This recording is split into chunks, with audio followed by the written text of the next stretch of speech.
जय हिंद। आज मैं आपको गांधी युग के बारे में यानी गांधी जी से जुड़ी सारी घटनाओं के बारे में मैं बताऊंगा।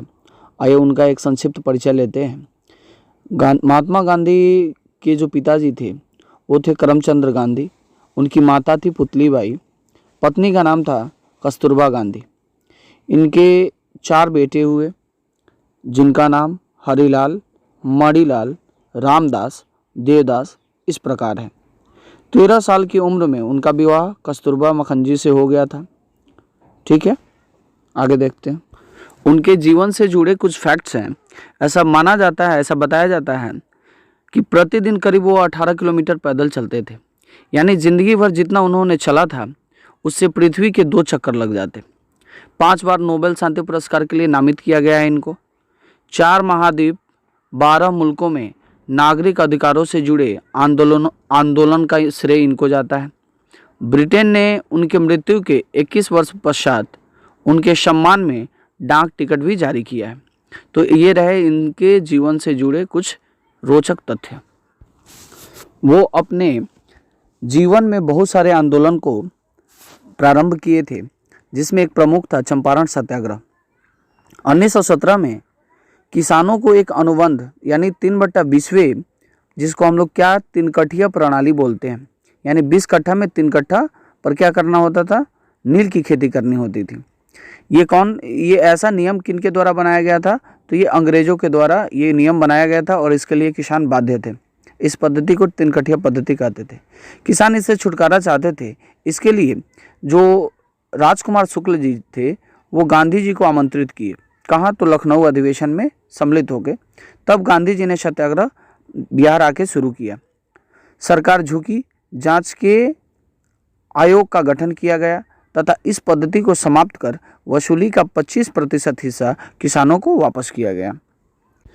इसी चंपारण सत्याग्रह के दौरान गांधी जी के कुशल नेतृत्व से प्रभावित होकर रविंद्रनाथ टैगोर जी ने उन्हें महात्मा गांधी की उपाधि दी थी, यानी महात्मा की उपाधि दी थी।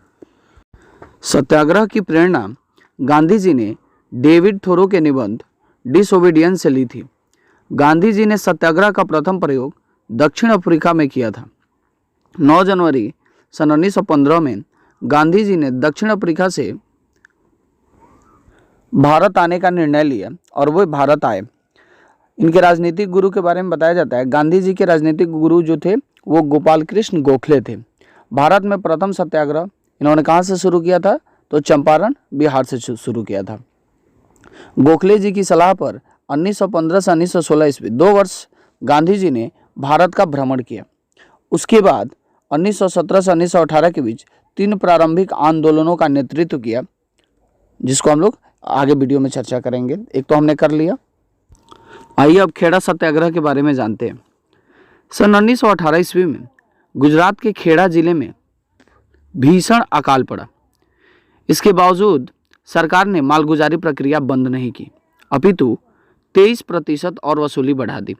जबकि राजस्व व्यवस्था के अनुसार यदि फसल का उत्पादन कुल उत्पादन के 1/4 से कम हो तो किसान का कर्ज पूरी तरह से माफ कर देना चाहिए।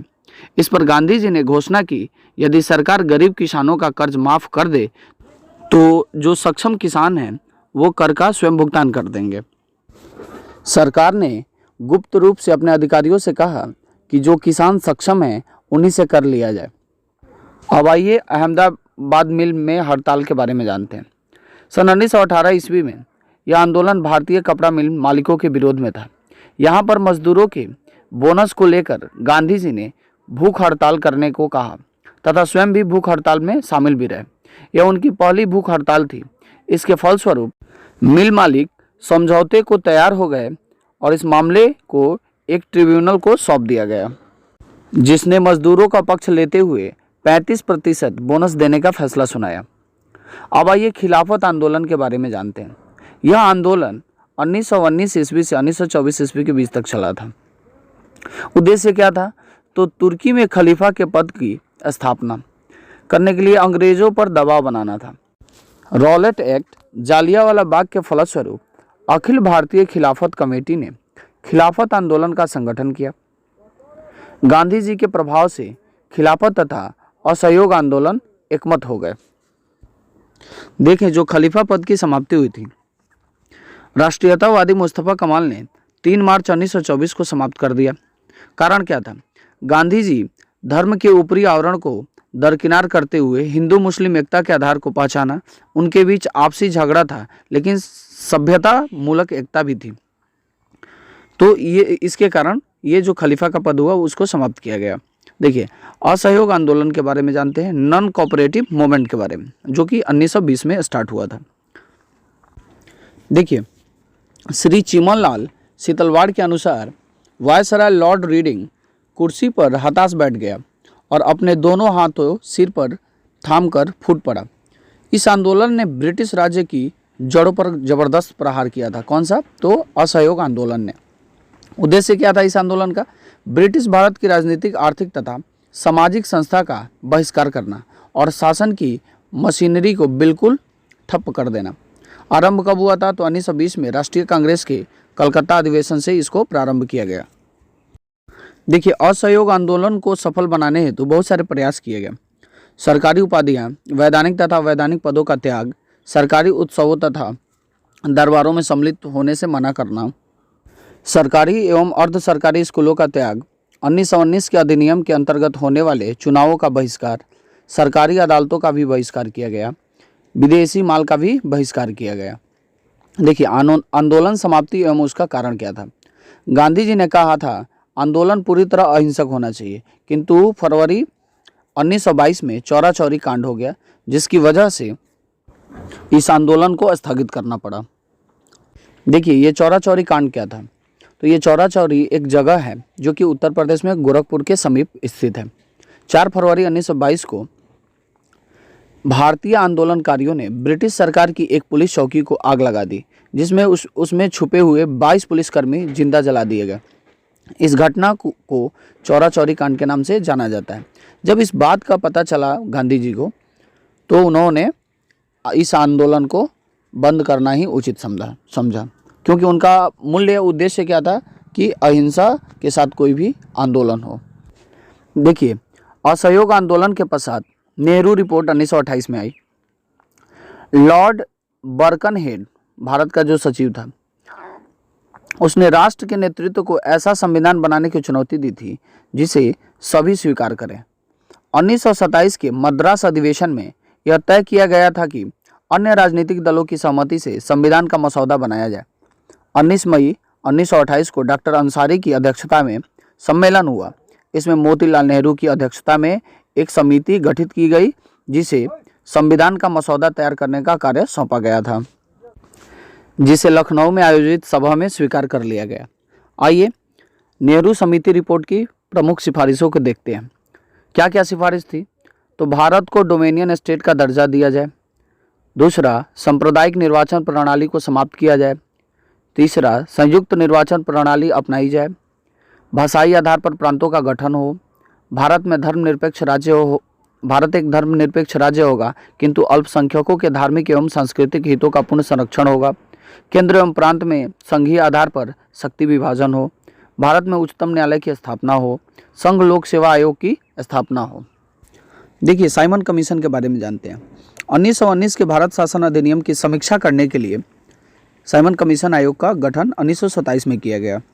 इसके अध्यक्ष कौन थे? सर जॉन साइमन थे। विरोध का कारण इसका क्या था? इस आयोग ने एक भी भारतीयों को शामिल नहीं किया था, इसलिए भारतीयों को लगता था कि इसकी रिपोर्ट में पक्षपात होगा और अंग्रेजों के हितों का ही ध्यान रखा जाएगा, भारतीयों के हितों का ध्यान नहीं रखा जाएगा। बहिष्कार का निर्णय। कांग्रेस के मद्रास अधिवेशन 1927 में जो अंसारी की अध्यक्षता में हुई थी। देखिए, भारत आगमन कब हुआ, ये कब आया साइमन कमीशन? तो 3 फरवरी 1928 को साइमन कमीशन पहले बम्बई पहुंचा। आइए साइमन कमीशन से जुड़े कुछ तथ्यों को जान लेते हैं। जब यह लाहौर में पहुंचा, जब लाहौर के रेलवे स्टेशन पे पहुंचा, तो वहाँ पे क्या हुआ कि इसका विरोध किया गया लाला लाजपत राय के नेतृत्व में, जहाँ पे लाठीचार्ज हुई और उस दंगे में लाला लाजपत राय को बहुत ही गंभीर चोट आ गई थी। उस समय उन्होंने एक शब्द कहा था, एक वाक्य कहा था, मेरे ऊपर लाठियों से किया गया एक एक प्रहार अंग्रेज शासन की ताबूत की कील साबित होगी। देखिए, 1928 से 1929 के बीच कमीशन 2 बार भारत आया और मई 1930 में अपनी रिपोर्ट प्रस्तुत की, जिस पर लंदन में आयोजित गोलमेज सम्मेलन पर विचार होना था। साइमन कमीशन की प्रमुख सिफारिशें क्या क्या थी? तो प्रांतों में द्वैत शासन खत्म हो, अखिल भारतीय संघ के विचारों को न माना जाए, वर्मा की ब्रिटिश भारत से अलग, बर्मा जो था उस समय यानी जो अभी म्यांमार है उसको ब्रिटिश भारत से अलग किया जाए, उसका अलग संविधान हो। ये थी साइमन कमीशन की प्रमुख सिफारिशें। आइए अब दांडी मार्च के बारे में जानते हैं, जिसको नमक सत्याग्रह के नाम से भी जाना जाता है। गांधी जी ने 12 मार्च 1930 ईस्वी को साबरमती आश्रम से अपने 78 अनुयायियों के साथ 24 दिनों की पदयात्रा की। वह 5 अप्रैल को दांडी पहुंचकर 6 अप्रैल को नमक का कानून मतलब नमक बनाकर कानून तोड़ा। सुभाष चंद्र बोस ने इसकी तुलना नेपोलियन के पेरिस मार्च व मुसोलिन के रोम मार्च से की थी। धरसना में नमक सत्याग्रह का नेतृत्व सरोजनी नायडू, इमाम साहब, मणिलाल गांधी जी के जो बेटे थे उन्होंने किया था। उत्तर पूर्व में इस आंदोलन का नेतृत्व 13 वर्षीय नागा महिला ने किया। जवाहरलाल नेहरू ने इन्हें रानी की उपाधि दी। इन्हें नागालैंड की जॉन ऑफ आर्क भी कहा जाता है। अब आइए गोलमेज सम्मेलन के बारे में जानते हैं। देखिए, गोलमेज सम्मेलन यानी round table summit Simon commission की रिपोर्ट पर विचार विमर्श करने के लिए 1930 में लंदन में प्रथम गोलमेज सम्मेलन हुआ था। सदस्य कितने शामिल थे? तो 89 यानी 89 सदस्यों ने भाग लिया था, किंतु कांग्रेस ने भाग नहीं लिया था। इसी दौरान गांधी इरविन समझौता भी हुआ। ब्रिटिश राजनीतिज्ञ जो थे वो कांग्रेस और गांधी जी का साथ चाहते थे। इसी के चलते गांधी जी और वायसराय के बीच यानी जो इरविन था उनके बीच समझौता हुआ, जिसे गांधी इरविन समझौता के नाम से भी जाना जाता है। आइए गांधी इरविन समझौते का उद्देश्य क्या था उसको जानते हैं। इसके तहत कांग्रेस की ओर से द्वितीय गोलमेज सम्मेलन में भाग लेने तथा सविनय अवज्ञा आंदोलन बंद करने की बात मान ली गई थी। आइए द्वितीय गोलमेज सम्मेलन के बारे में जानते हैं। यह 1931 में हुआ, जिसमें गांधी जी ने कांग्रेस के सदस्य के रूप में भाग लिया, लेकिन सांप्रदायिक समस्या के विवाद के कारण असफल रहा। आइए अब सविनय अवज्ञा आंदोलन के बारे में जानते हैं। सन 1930 ईस्वी 6 अप्रैल ब्रिटिश साम्राज्यवाद के विरुद्ध भारतीय राष्ट्रीय कांग्रेस एवं मुख्य रूप से गांधी जी के नेतृत्व में ये आंदोलन चलाया गया था। कारण क्या था? यंग इंडिया समाचार पत्र जो था में लेख द्वारा सरकार से 11 सूत्री मांग की गई थी और उसके माने जाने पर सत्याग्रह की चर्चा बंद करने को कहा।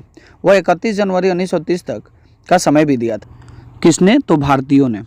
सरकार ने मांगे नहीं मानी, तब सविनय अवज्ञा आंदोलन शुरू कर दिया गया। ये इसमें प्रमुख कार्यक्रम क्या क्या हुआ था इसको जानते हैं।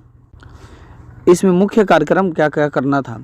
तो नमक कानून को तोड़ना, करों का भुगतान न करना, विदेशी सामानों का बहिष्कार करना, सरकारी सेवाओं का त्याग करना था। आइए अब सविनय अवज्ञा आंदोलन के उद्देश्य को जानते हैं। कुछ विशिष्ट प्रकार के गैर कानूनी कार्य जो सामूहिक रूप से करके ब्रिटिश सरकार को झुका देना था। देखिए, इस आंदोलन का क्या प्रभाव पड़ा इसको जानते हैं। ब्रिटिश सरकार ने आंदोलन को दबाने के लिए सख्त कदम उठाए और गांधी जी समेत अनेक नेताओं को जेल में डाल दिया। उसके तत्पश्चात भारत छोड़ो आंदोलन हुआ 9 अगस्त 1942 ईस्वी में, और उसके पश्चात आपको पता है कि ब्रिटिश साम्राज्य का जो नींव थी वो हिल चुकी थी पूरे भारत में। तो ये रहा गांधी जी से जुड़ा तथ्य, यानी गांधी युग के बारे में हमने शॉर्ट में बहुत ही बता दिया आपको। मुझे आशा है आपको वीडियो पसंद आया होगा। अगर पसंद आया हो तो चैनल को सब्सक्राइब करें और वीडियोस को शेयर करें। धन्यवाद।